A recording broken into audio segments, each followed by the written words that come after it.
You've got to separate, your own personal opinions from the principles of freedom of speech and civil liberties. I'm Jason Willick and I go to Stanford University. Most of my work has been writing for the newspaper, writing columns. The most recent one is the Anscombe case at Stanford. So the Stanford Anscombe Society is a sexual integrity group. There are Anscombe societies, I believe, at Yale, at Harvard, at Princeton. They believe that marriage is the union until death between a man and a woman. They oppose abortion, they oppose divorce, they oppose same-sex marriage, they oppose hookup culture, sort of a socially conservative, traditional group. Very small minority on these campuses. They generally have a very small membership. The Stanford Anscombe Society decided to have a conference called Marriage, Family, and the Media, where they would invite speakers to talk about their mission and so forth.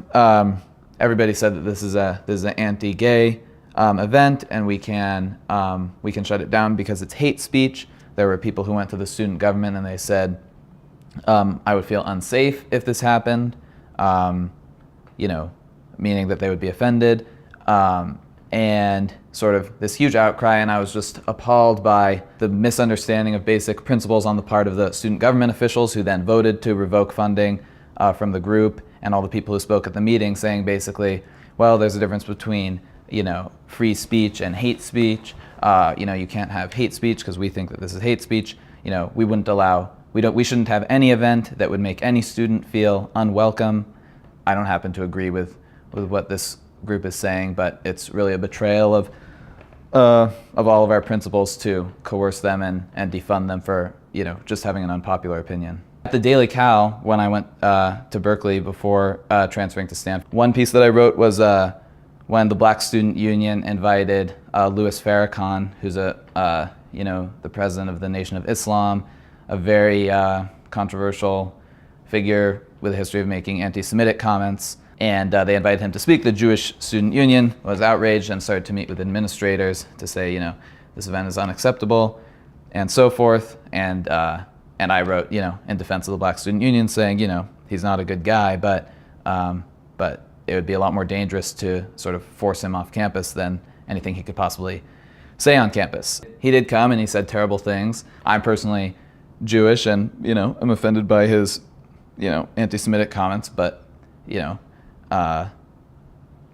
it's you've got to separate your own personal opinions from the principles of freedom of speech and civil liberties. FIRE's a really unique organization. I don't think it's like most political or advocacy nonprofits because people have such a wide range of opinions on so many things, and so there's so much. It has a lot of integrity in which cases it takes because it's not an ideological group. It's really an eclectic group of people with all sorts of different ideas and different viewpoints, but who believe in each other's rights to have different ideas and different viewpoints. So I think it's just been a really great community to work with, and it's been really interesting to see it from the inside.